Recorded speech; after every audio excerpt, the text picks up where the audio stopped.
आपादमौलिपर्यन्तं गुरूणामाकृतिं स्मरेत् तेन विघ्नाः प्रणश्यन्ति सिद्ध्यन्ति च मनोरथाः। लक्ष्मीपदे पदाम्बोजयुगं नत्वा गुरोरपि प्रमाणचन्द्रिकां कुर्मो बालानां भोगसिद्धये। ಶ್ರೀಗುರುಭ್ಯೋ ನಮಃ. ಅನುಮಾನ ಪರಿಚ್ಛೇದದಲ್ಲಿ ಅನ್ಯೇತು ಅಂತ ನೋಡ್ತಾ ಇದ್ದೀವಿ. ಅನ್ಯೇತು ಪಕ್ಷಧರ್ಮತ್ವಂ ಸಪಕ್ಷಸತ್ವಂ ವಿಪಕ್ಷಾದ್ ವ್ಯಾವೃತ್ತಿ ಅಬಾಧಿತ ವಿಷಯತ್ವಂ ಅಸತ್ ಪ್ರತಿಪಕ್ಷತ್ವಂ ಚ ಇತಿ ಹೇತೋಃ ಪಂಚರೂಪಾಣಿ. ಹಾಗೆ ಅಂದ್ರೆ ನೈಯಾಯಿಕರ ಮತ ಪ್ರಕಾರ ಹೇತುವಿನಲ್ಲಿ 5 ಧರ್ಮಗಳಿರಬೇಕು ಅಂತ. ಪಕ್ಷಧರ್ಮತ್ವ ಅಂದ್ರೆ ಪಕ್ಷದಲ್ಲಿ ಇರುವಿಕೆ, ಸಪಕ್ಷಸತ್ವ ಸಪಕ್ಷದಲ್ಲಿ ಇರಬೇಕು, ವಿಪಕ್ಷಾದ್ ವ್ಯಾವೃತ್ತಿ ವಿಪಕ್ಷಕ್ಕಿಂತ ಭಿನ್ನವಾಗಿರಬೇಕು, ಅಬಾಧಿತ ವಿಷಯತ್ವ ಬೇರೆ ಪ್ರಮಾಣಗಳ ವಿರೋಧ ಇಲ್ಲದೆ ಇರುವಿಕೆ, ಅಸತ್ ಪ್ರತಿಪಕ್ಷ ಅಸತ್ತಿನಲ್ಲಿ ಅಸತ್ತಾದ ಪ್ರತಿಪಕ್ಷ ಅದು ಸತ್ಪ್ರತಿಪಕ್ಷ ಇರಬಾರದು ಹಾಗೆ ಅಂತ. ಅಸತ್ ಪ್ರತಿಪಕ್ಷ ಅಂದ್ರೆ ಏನು? ಸತ್ಪ್ರತಿಪಕ್ಷ ಇಲ್ಲದೆ ಇರುವಿಕೆ. ಇವೇ ಮೊದಲಾದ 5 ರೂಪಗಳು ಅದು ಹೇತುವಿನಲ್ಲಿ ಇರಬೇಕು ಹಾಗೆ ಅಂತ ಒಂದು ನಿಯಮವನ್ನ ಇಟ್ಟುಕೊಂಡಿದ್ದಾರೆ. ತತ್ರ ಅಲ್ಲೂ ಕೂಡ ಎಲ್ಲಾ ಹೇತುವಿನಲ್ಲಿ 5 ಇರಬೇಕು ಅಂತ ನಿಯಮ ಇಲ್ಲ. ತತ್ರ ಅನ್ವಯ ವ್ಯತಿರೇಕೇನ ಪಂಚಾಪಿ ವಿವಕ್ಷಿತ. ಅನ್ವಯ ವ್ಯತಿರೇಕ ವ್ಯಾಪ್ತಿಯನ್ನು ನಾವು ನೋಡಿದ್ದೀವಿ, ಅದರಲ್ಲಿ 5 ಇರಬೇಕು. ಕೇವಲಾನ್ವಯದಲ್ಲಿ 4 ರೂಪ ಇರಬೇಕು. ಕೇವಲಾನ್ವಯಲ್ಲಿ ವಿಪಕ್ಷಾಭಾವೇನ, ಅಲ್ಲಿ ವಿಪಕ್ಷ ಇಲ್ಲ, ಅದರಿಂದ ವಿಪಕ್ಷ ವ್ಯಾವೃತ್ತತ್ವ ಅಭಾವ, ವಿಪಕ್ಷ ವ್ಯಾವೃತ್ತತ್ವ ಎನ್ನುವ ಧರ್ಮ ಅಲ್ಲಿ ಇರಬೇಕಾಗಿಲ್ಲ ಅಂತ ಒಟ್ಟು. ಅಲ್ಲಿ 4 ಇದ್ದರೆ ಸಾಕು ಹಾಗೆ ಅಂತ. ಇನ್ನು ಕೇವಲ ವ್ಯತಿರೇಕೇನ, ಕೇವಲ ವ್ಯತಿರೇಕ ವ್ಯಾಪ್ತಿಯಲ್ಲಿ ಚತ್ವಾರಿ ರೂಪಾಣಿ, ಅಲ್ಲೂ ಕೂಡ 4 5 ಇರಬೇಕು ಅಂತ ನಿಯಮ ಇಲ್ಲ. ಯಾಕೆ? ಅಲ್ಲಿ ತಸ್ಯ ಸಪಕ್ಷಾಭಾವೇನ, ಸಪಕ್ಷ ಇಲ್ಲ ನೋಡಿ, ಅದರಲ್ಲಿ ವಿಪಕ್ಷ ಇಲ್ಲ, ಇಲ್ಲಿ ಸಪಕ್ಷ ಇಲ್ಲ, ಅದರಿಂದ ಸಪಕ್ಷ ಸತ್ವ ಅನುಪಪತ್ತೇ, ಸಪಕ್ಷ ಸತ್ವ ಎನ್ನುವ ಒಂದು ಧರ್ಮ ಇರೋದಿಲ್ಲ ಅಂತ. ಒಟ್ಟು 4 ಇರಬೇಕು ಹಾಗೆ ಅಂತ ಹೇಳಿದ್ರೆ, ಕೆಲವೊಮ್ಮೆ 5 ಕೆಲವೊಮ್ಮೆ 4 ಹಾಗೆ ಅಂತ ತನ್ನ ಆ ರೀತಿಯಾಗಿ ಹೇಳಬೇಕಾಗಿಲ್ಲ. ಯಾಕೆ? ವಿವಕ್ಷಿತ ರೂಪೇಶು ಕತಿಪಯ ಸಹಿತಾಃ ಕತಿಪಯ ಚ ರಹಿತಾಃ ಹೇತ್ವಾಭಾಸಾಃ. ಅಂದ್ರೆ ಈ ಹಿಂದೆ ಏನು ರೂಪಗಳು ಧರ್ಮಗಳು ಅಂತ ಏನು ಹೇಳಿದ್ದಾರೆ, ಇವುಗಳಲ್ಲಿ ಕೆಲವುದು ಇರಬೇಕು ಕೆಲವುದು ಇರಬಾರದು ಹಾಗೆಂತ ಅದೆಲ್ಲ ಸರಿ ಹೋಗೋದಿಲ್ಲ. ಒಟ್ಟು ಅದನ್ನೇ ನಾವು ಹೇತ್ವಾಭಾಸ ಅಂತ ನಾವು ಹೇಳಿಬಿಡ್ತೀವಿ. ಅಷ್ಟಲ್ಲಿಯೇ ಇದನ್ನೆಲ್ಲ ನಾವು ಕೂಡಿಸ್ಬಹುದು ಹಾಗೆ. ಅದರಿಂದ ಸೆಪರೇಟ್ ಆಗಿ 5 ಧರ್ಮ ಇರಬೇಕು ಹಾಗೆಂತ ನಿಯಮ ಇಲ್ಲ ಹಾಗೆ. ಅಕಸ್ಮಾತ್ ಇಲ್ಲ ಆದ್ರೆ ಅದು ಆ ಹೇತು ಆಭಾಸ ಅಂತ ಅನಿಸಿಕೊಳ್ತದೆ. ಅಂದ್ರೆ ಆಭಾಸ ಅಂದ್ರೆ ಏನು? ಹೇತುವಿನಂತೆ ತೋರುತ್ತದೆ, ವಾಸ್ತವಿಕವಾಗಿ ಅಲ್ಲಿ ಹೇತು ಇಲ್ಲ, ಸರಿಯಾದ ಹೇತು ಅಲ್ಲ ಅಂತ. ಹೇತು ಸರಿಯಾದ ಹೇತುವಿನಂತೆ ತೋರುತ್ತದೆ ಅಷ್ಟೇ, ಮೇಲ್ನೋಟಕ್ಕೆ ತೋರುತ್ತದೆ, ವಾಸ್ತವಿಕವಾಗಿ ಹೇತು ಆಭಾಸ. ಹೇತು ಆಭಾಸ, ಆಭಾಸ ಅಂದ್ರೆ ತೋರ್ಪಡಿಗೆ ಅಷ್ಟೇ, ವಾಸ್ತವಿಕವಾಗಿ ಹೇತುವಿನಲ್ಲಿ ಇರಬೇಕಾದ ಗುಣಾಂಶಗಳು ಇಲ್ಲ ಅಂತ ಒಟ್ಟು. ತೇಚ ಅದ್ಯಾವುದದು ಹೇತ್ವಾಭಾಸಗಳು ಅಂದ್ರೆ ಪಂಚ ಹೇತ್ವಾಭಾಸ ಅಂತ ಹೇಳ್ತಾರೆ. ಅದು ಯಾವುದು ಹಾಗೆಂದ್ರೆ ಅಸಿದ್ಧ, ವಿರುದ್ಧ, ಅನೇಕಾಂತಿಕ, ಕಾಲಾತ್ಯಯಾಪದಿಷ್ಟ, ಸತ್ಪ್ರತಿಪಕ್ಷ ಹಾಗೆ ಅಂತ. ಇದು 5 ಹೇತ್ವಾಭಾಸಗಳು. ಇನ್ನು ಮುಂದಿನ ಗ್ರಂಥಗಳಲ್ಲಿ ಇದೆ ಈ 5 ವಿಚಾರವನ್ನೇ ನೋಡ್ಲಿಕ್ಕಿದ್ದೀವಿ. ಹೇತ್ವಾಭಾಸ ಅಂದ್ರೆ ಹೇತುವಿನಂತೆ ತೋರುತ್ತದೆ, ವಾಸ್ತವಿಕವಾಗಿ ಅದು ಸರಿಯಾದ ಹೇತು ಅಲ್ಲ, ಅದರಲ್ಲಿ ದೋಷ ಇದೆ, ದೋಷಗ್ರಸ್ತವಾದದ್ದು ಹಾಗೆ. ಅದರ ವಿವರವನ್ನ ನಾವು ನೋಡ್ತಾ ಇದ್ದೀವಿ ಮುಂದೆ. ವ್ಯಾಪ್ತಿ ಪಕ್ಷಧರ್ಮತಾನ್ಯತರ ವಿಕಲಃ ಹೇತು ಅಸಿದ್ಧಿ ಹಾಗೆ ನೋಡಿ. ಅದು ಮೊದಲನೇದು ಯಾವುದು? ಅಸಿದ್ಧ ಅಂದ್ರೆ, ಅಸಿದ್ಧ ಅಂದ್ರೆ ಅಸಿದ್ಧಿ. ಅದೇ ಅಂದ್ರೆ ಹೇತುವಿನಲ್ಲಿ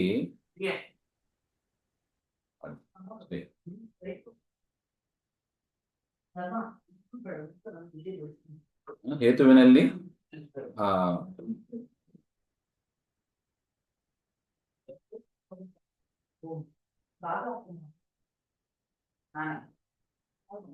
ಆ ಹೇತು ಏನಾಗಿರ್ಬೇಕು? ಎಲ್ಲದರಲ್ಲಿ ಇರಬೇಕು, ಅಂದ್ರೆ ವ್ಯಾಪ್ತಿ ಇರಬೇಕು. ಎಲ್ಲೆಲ್ಲಿ ಸಾಧ್ಯ ಇದೆಯೋ ಅಲ್ಲೆಲ್ಲಿ ಹೇತು ಇರಬೇಕು ಹಾಗೆ ಅಂತ. ಆ ತರ ಇಲ್ಲದೆ ಇರುವಿಕೆ ವ್ಯಾಪ್ತಿ ಅಂತ ಅದನ್ನ ಕರೀತಾರೆ. ಮತ್ತು ಪಕ್ಷಧರ್ಮತ ಪಕ್ಷಧರ್ಮತ ಅಂದ್ರೆ ಹೇತು ಪಕ್ಷದಲ್ಲಿ ಇರಬೇಕು ಅಲ್ವಾ. ನೋಡಿ, ಪರ್ವತೋ ವನ್ಯಮಾನ್ ಧೂಮಾತ್ ಅಂದ್ರೆ ಪರ್ವತದಲ್ಲಿ ಧೂಮ ಕಾಣಿಸ್ಬೇಕು, ಇಲ್ಲದಿದ್ದರೆ ಸಾಧ್ಯ ಹೇಳಿಕ್ ಬರೋದಿಲ್ಲ. ಅದರಿಂದ ವ್ಯಾಪ್ತಿ ಇರಬೇಕು, ಪಕ್ಷಧರ್ಮತ ಇರಬೇಕು. ಇದೆರಡರಲ್ಲಿ ಯಾವ್ದೋ ಒಂದು ಇಲ್ಲ, ಅನ್ಯತರ ವಿಕಲಹ ಹಾಗೆ ಅಂತ. ಇದು ಯಾವ್ದಾದ್ರು ಇಲ್ಲದಿದ್ದರೆ ಆಗ ಅಸಿದ್ಧಿ ಅಂತ ಹೇಳ್ತಾರೆ. ಆ ಹೇತು ಅಸಿದ್ಧಿ ಆಗಿದೆ ಅಂದ್ರೆ ಅಸಿದ್ಧ ಎನ್ನತಕ್ಕ ದೋಷ ಉಳ್ಳದಾಗಿದೆ ಅಂತ ಅರ್ಥ. ಇದು ಮೊದಲನೆಯದು. ಆ ತರ ಅಸಿದ್ಧಿಯಲ್ಲಿ ಮತ್ತೆ ಸಚ ತ್ರಿವಿಧ ಅಂತ ಹೇಳ್ತಾರೆ. ಅಸಿದ್ಧಿಯು ಕೂಡ ಮೂರು ರೀತಿಯಾಗಿದೆ. ಅರ್ಥ ಆಗಿದೆಯಾ? ಅಸಿದ್ಧಿ ಅಂದ್ರೆ ಏನು ಅಂತ ಅರ್ಥ ಆಗಿದೆಯಾ? ಅಸಿದ್ಧಿ ಅಂದ್ರೆ ಇಲ್ಲಿ ಅನುಮಾನ ಮಾಡ್ಲಿಕ್ಕೆ ಆಗೋಲ್ಲ ಅಂತ ಅರ್ಥ. ಅಲ್ಲ, ಅದೇ ಹೇತುವಿನ, ಅದು ಅಸಿದ್ಧಿ ಅಂದ್ರೆ ಹೇತುವಿನಲ್ಲಿ ವ್ಯಾಪ್ತಿ ಇರತಕ್ಕ ಒಂದು, ಇರೋದಿಲ್ಲ. ಹಾ ಕರೆಕ್ಟ್. ಹೇತು ಇಟ್ಟುಕೊಂಡು ವ್ಯಾಪ್ತಿ ಇರೋದಿಲ್ಲ. ಹೇತು ಅಂದ್ರೆ ವ್ಯಾಪ್ತಿ ಇರ್ಬೇಕಲ್ವಾ. ಹೇತು ಸಾಧ್ಯಗಳಿಗೆ ವ್ಯಾಪ್ತಿ ಇರಬೇಕು. ಅಂದ್ರೆ ಸಾಹಚರ್ಯ ನಿಯಮ ಅಂತ, ಇದಿದ್ರೆ ಅದಿರ್ಬೇಕು, ಅದಿದ್ರೆ ಇದಿರ್ಬೇಕು ಅಂತ. ಒಟ್ಟು ಅಟ್ಲೀಸ್ಟ್ ಹೇತು ಇದ್ದಲ್ಲಿ ಸಾಧ್ಯ ಇರಬೇಕು, ಅದನ್ನ ವ್ಯಾಪ್ತಿ ಅಂತ ಕರಿತೀವಿ. ಸಾಹಚರ್ಯ ನಿಯಮ ಒಟ್ಟಿಗೆ ಇರೋದು, ಆತರ ಇಲ್ಲದೆ ಇರೋದು, ಅಥವಾ ಪಕ್ಷದಲ್ಲಿ ಹೇತು ಇಲ್ಲದೆ ಇರೋದು. ಈಗ ಪಕ್ಷದಲ್ಲಿ ಧೂಮ ಕಾಣಿಸ್ಬೇಕಲ್ಲ, ಪಕ್ಷದಲ್ಲಿ ಧೂಮ ಕಾಣಿಸಿದ್ರೆ ಮಾತ್ರ ನಾವು ಅಗ್ನಿಯನ್ನು ಅನುಮಾನ ಮಾಡ್ಲಿಕ್ಕೆ ಆಗೋದು. ಆ ತರ ಇಲ್ಲದೆ ಇರೋದು, ಹೇತು ಇದೆ ಆದ್ರೆ ಪಕ್ಷದಲ್ಲಿ ಇಲ್ಲ, ಬೇರೆಲ್ಲೋ ಇದೆ, ಹಾಗಿದ್ರೂ ಕೂಡ ಅದು ಅಸಿದ್ಧಿ ಅಂತ ದೋಷ. ಆ ಹೇತುವಿಗೆ ಅಸಿದ್ಧಿ ಅನ್ನತಕ್ಕ ದೋಷ. ಸೊ ಎರಡು ಕಾರಣ ಅಸಿದ್ಧಿಗೆ, ಎರಡು ಕಾರಣ, ಒಂದು ವ್ಯಾಪ್ತಿ ಇಲ್ಲದೆ ಇರೋದು ಅಥವಾ ಪಕ್ಷಧರ್ಮತ ಇಲ್ಲದೆ ಇರೋದು. ಹಾಗೆ ಅಂದ್ರೆ ಪಕ್ಷದಲ್ಲಿ ಹೇತು ಇಲ್ಲದೆ ಇರೋದು, ಅದನ್ನ ಅಸಿದ್ಧಿ ಅಂತ ಕರೀತಾರೆ. ನೋಡಿ, ಇದೆಲ್ಲ ಯಾಕೆ ನಾವು ತಿಳ್ಕೋಬೇಕು ಅಂದ್ರೆ, ಮುಂದೆ ಪರೀಕ್ಷೆ ಮಾಡಬೇಕು ಅಂದ್ರೆ ಅದು ಮುಖ್ಯವಾಗಿ ನಾವು ಎರಡು ತಿಳ್ಕೋಬೇಕು: ಲಕ್ಷಣದ ದೋಷಗಳು, ಅನುಮಾನದ ದೋಷಗಳು. ಅನುಮಾನ ಅಂದ್ರೆ ಅದರಲ್ಲಿ ಪ್ರಧಾನ ಅಂದ್ರೆ ಹೇತುವೆ. ನಾವು ಹಿಂದೆ ಅನೇಕ ದೋಷಗಳನ್ನ ನೋಡ್ತಾ ಬರ್ತಾ ಇದ್ದೀವಿ. ಅದರಲ್ಲಿ ಹೇತು ನಿಮಿತ್ತಕವಾದ ದೋಷ ಅಂದ್ರೆ ಇದೆ. ಈ 5 ದೋಷಗಳು ಅಂತ ಏನ ಹೇಳ್ತಾರೆ, ಅದೇ ಪ್ರಧಾನವಾದದ್ದು. ಇದನ್ನು ತಿಳ್ಕೊಂಡ್ರೆ ನಮಗೆ ಬೇರೆಯವರ ಮತ ಅದು ಅರ್ಥ ಆಗೋದು, ಅಥವಾ ಬೇರೆಯವರ ಮತ ಏನೋ ಒಂದು ಅದರಲ್ಲಿ ಏನು ದೋಷಗಳಿದೆ ಅದು ಅರ್ಥ ಆಗೋದು. ಅವ್ರು ಹೇಳ್ತಾ ಇರೋದು ಯಾಕೆ ಸರಿಯಲ್ಲ, ಮತ್ತೆ ನಮ್ಮ ಮತದಲ್ಲೂ ಅನುಮಾನ ಪ್ರಯೋಗ ಇರುತ್ತೆ, ಅದು ಯಾಕೆ ಸರಿ, ಹಾಗೆ ಅಂತ ಮುಂದಿನ ಪರೀಕ್ಷೆಗೆಲ್ಲ ಈ ವಿಚಾರ ತುಂಬಾ ಉಪಯುಕ್ತವಾಗಿರುತ್ತೆ. ಅದರಿಂದ ಪ್ರತ್ಯಕ್ಷದಲ್ಲಿ ನಾವು ನೋಡಿದ್ದೀವಿ ಲಕ್ಷಣಗಳ ದೋಷಗಳು, ಅನುಮಾನದ ದೋಷಗಳು. ಇದು ನಾವು ಸರಿಯಾಗಿ ಅರ್ಥ ಮಾಡ್ಕೊಂಡ್ರೆ ಮುಂದೆ ವಿಮರ್ಶೆ ಮಾಡೋದಕ್ಕೆ, ಪರೀಕ್ಷೆ ಮಾಡೋದಕ್ಕೆ ನಮಗೆ ಅನುಕೂಲ ಆಗೋದು.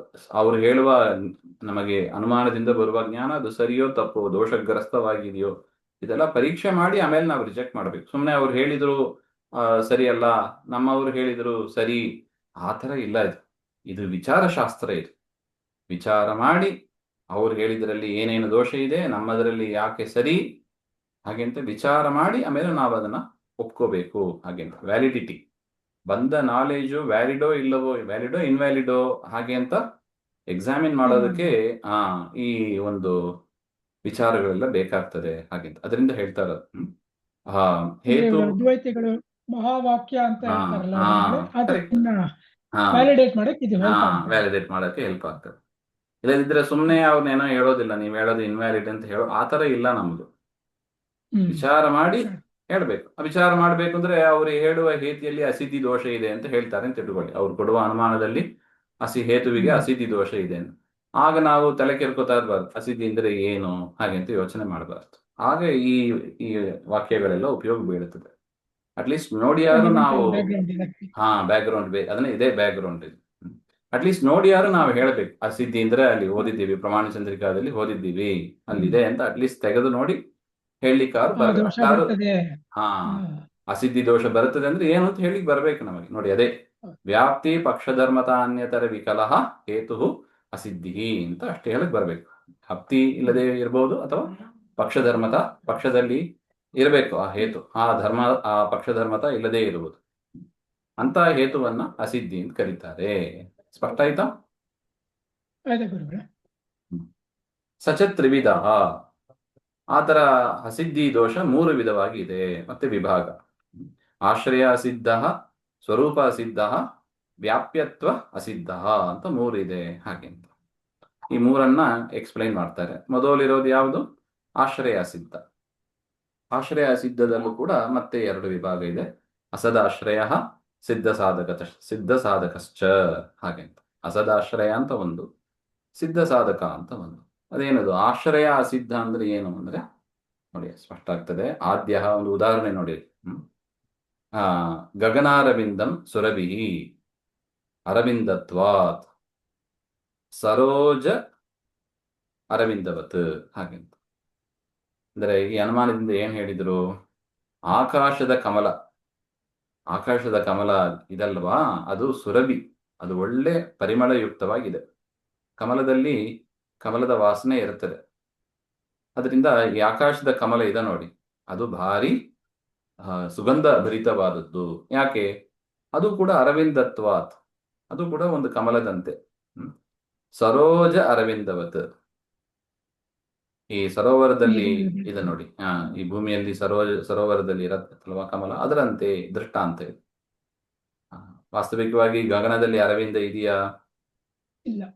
ಹಾ ನೋಡಿ, ವಾಸ್ತವಿಕವಾಗಿ ಗಗನ ಅರವಿಂದ, ಆಕಾಶದ ಕಮಲ ಅಂತ ಒಂದು ಇಲ್ಲವೇ ಇಲ್ಲ. ಅದು ಅಸತ್ತದು. ಅದನ್ನೇ ಹೇಳ್ತಾ ಇದ್ದವರು. ಅತ್ರ ಗಗನ ಅರವಿಂದಂ ಆಶ್ರಯ.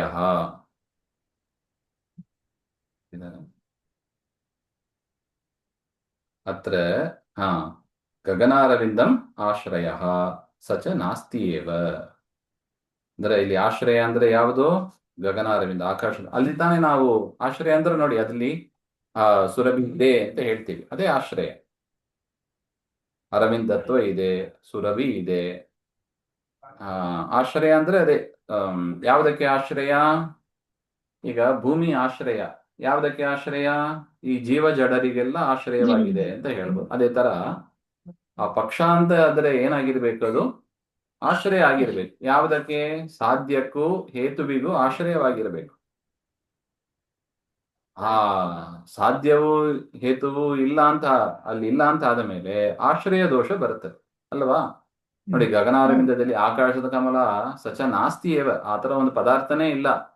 ಇಲ್ಲದೇ ಇರುವ ಒಂದು ಪದಾರ್ಥದಲ್ಲಿ ಸುರಭಿ ಇದೆ, ಅರವಿಂದತ್ವ ಇದೆ. ಎಲ್ಲಿ ಅರವಿಂದತ್ವ ಇದೆಯೋ ಅಲ್ಲಿ ಸುರಭಿ ಇದೆ ಅಂತ ವ್ಯಾಪ್ತಿ ಎಲ್ಲ ಹೇಳಿಕ್ ಬರ್ತದ? ಬರೋದಿಲ್ಲ. ಅದರಿಂದ ಇದನ್ನೇ ಆಶ್ರಯ ದೋಷ. ಇಲ್ಲ. ಆಶ್ರಯವೇ ಇಲ್ಲ, ಅದನ್ನ ಆಶ್ರಯ ಸಿದ್ಧಿ ಎಂದು ಕರೀತಾರೆ. ಸೊ ಇದು ಇದು ಇದು ಯಾವುದಕ್ಕೆ ಉದಾಹರಣೆ? ಇದು ಅಸದಾಶ್ರಯ.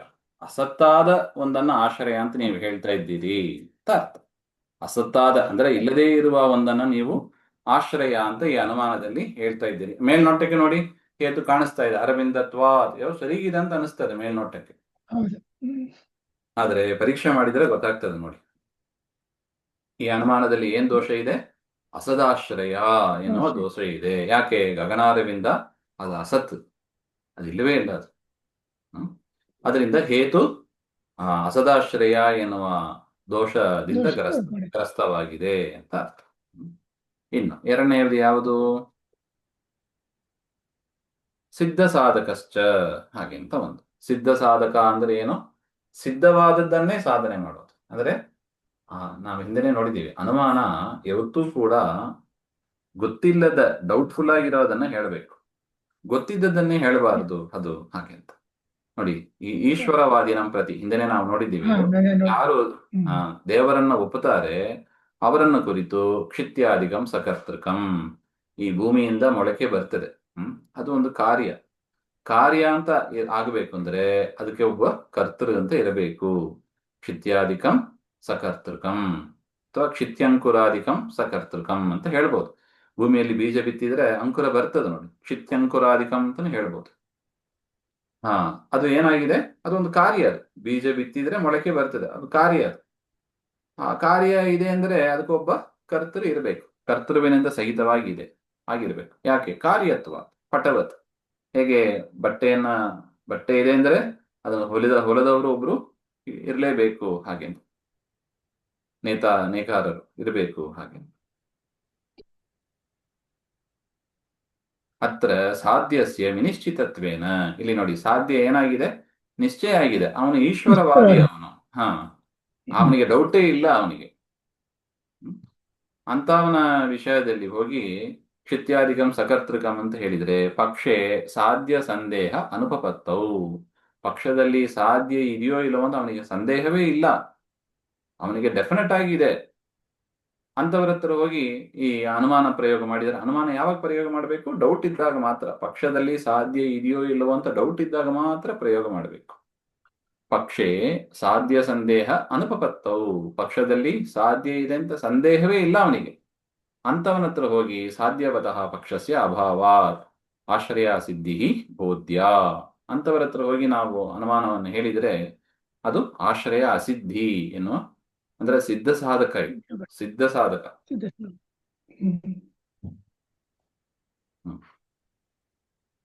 ಅದು ಅಸಿದ್ಧಿ.